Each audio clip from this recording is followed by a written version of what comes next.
Senate Majority Leader Chuck Schumer announcing top Democrats are drafting new legislation which is aimed at addressing America's competition with China. Last year, lawmakers passed the bipartisan CHIPS and Science Act to boost competition with Beijing in semiconductor manufacturing and other technology. This new bill is being called the China Competition Bill 2.0. It would limit flow of advanced technology and investment to China, deter China from invading Taiwan, apparently, is what the lawmakers are claiming. Joining me right now is Atlas Organization founder and author of The Decisive Decade, Jonathan D.T. Ward, is with us. Jonathan, good morning to you. Great to see you. Once again, we see this bill, but does it have teeth? Hi, Maria. We'll find out. And I think the good news is that Schumer gets the problem. I mean, he said the Xi regime is working every day to catch up and surpass the United States. I mean, that's literally the title of the third chapter of my first book, China's Vision of Victory. It comes from a Mao speech, about 65 years ago, which had never really been translated, where Mao talked about we're going to catch up with America and surpass America. So, he gets it.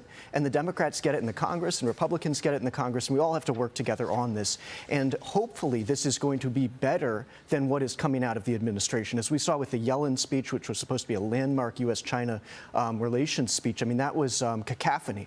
And now we need to see real action. So I think they're zoomed in on a few of the right things. I mean, outbound investment flows, the role of sort of supporting our allies. I mean, that's going to be important. They get that. They get that we're going to have to change the nature of the trading relationship. But I think they need to go harder. And I'd like to see Democrats start to engage with the idea of economic containment. I think Republicans get that. We're going to have to be bipartisan on this. And we still, if we don't want them to catch up to us and we don't want them to surpass us, and we really want to go for the trunk of the tree of the Communist Party's grand strategy, we're going to have to contain the economy and restructure the global economy so that it depends far less on China. I mean, they're about 30% of the global manufacturing base. That's double ours. So Schumer needs to focus on that. And our leaders, bipartisanship is going to be essential there.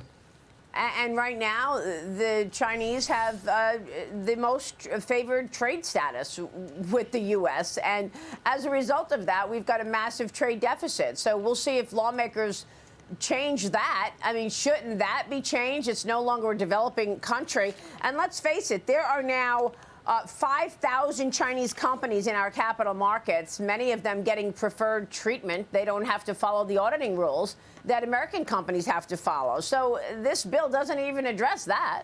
Well, look, I mean, they're going to have to. I mean, if you're serious about China, you have to address the trading relationship. We're importing $500 billion worth of goods to China and only selling them $150 billion. We know they're not going to honor the Phase 1 trade agreement. They've already thrown that out, essentially. And, we really have to search and replace and restructure this. And China runs a massive surplus with the world, about over $1 trillion. So, that's how they gain all this capital to invest in outbound influence operations, military buildup, all of this. So we have to go for the economy. We have to take it seriously, that we can still slow it down. We don't need to rely on China. I mean, securing our own supply chains is one thing, but slowing down their growth is going to be one of the most important things. If we don't take action in the 2020s to slow down the economic growth of the People's Republic of China, the geopolitics of the 2030s are going to be a total disaster for the United States. Well, I mean, slowing down their growth is one thing, but how about just stopping the fraud? I mean, as stopping the fact that Chinese companies are in all of these ETFs and indexes, pretty much allowing unwitting investors in many cases to be funding the expansion of communist China as it tries to overtake America. Well, that's absolutely right. I mean, and Congress is starting to see that. I think we see Mike Gallagher and other members of the Select Committee are now asking Nike and Adidas and other companies about their involvement in slave labor in China. And we have some of the right legislation here. I mean, the Uyghur Forced Labor Prevention Act has a pretty broad mandate to go after, human rights atrocities in China and the role of human rights atrocities in the supply chain. It's much broader than the textile industry. I mean, we've seen that in steel and automotive and everything.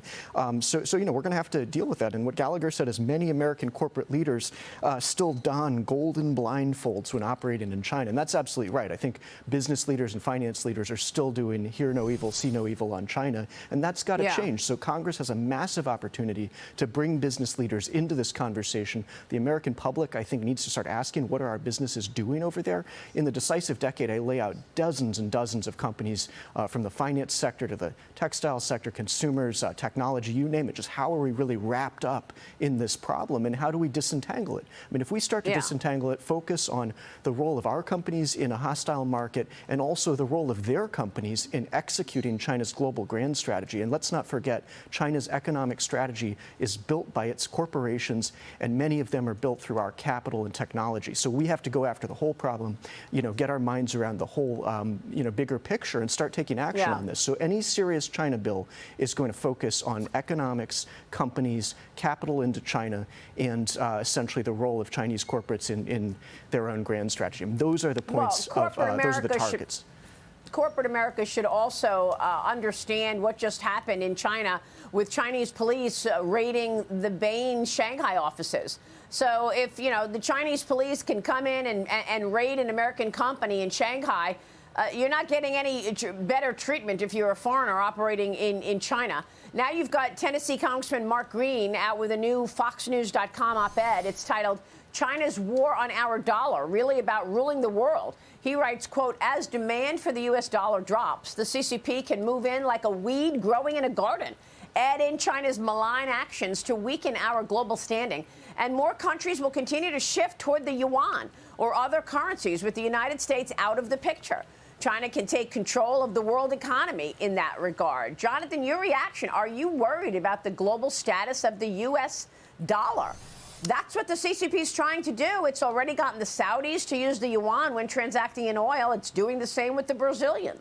Look, these are early days. I mean, they're not there yet, not even close. I mean, the dollar is still far and away the most important currency. They're not even close on that. But we have lost the battle for global trade in goods, and we have to get that back. I mean, that's one of the key avenues for globalization of the RMB. So if we don't have a real vision for trade, and I think this also involves going after the growth of the Chinese economy and their export base. I mean, you start to shut down that export base, get other countries to diversify off of it. There's no chance they'll ever replace the dollar or even, render it sort of less effective. So I think, this is a long-term vision, and we have to go after their long-term economic strategy. I mean, that's the entire basis of Chinese grand strategy, is to become the centerpiece of the global economy, initially through trade, eventually over the decades through finance.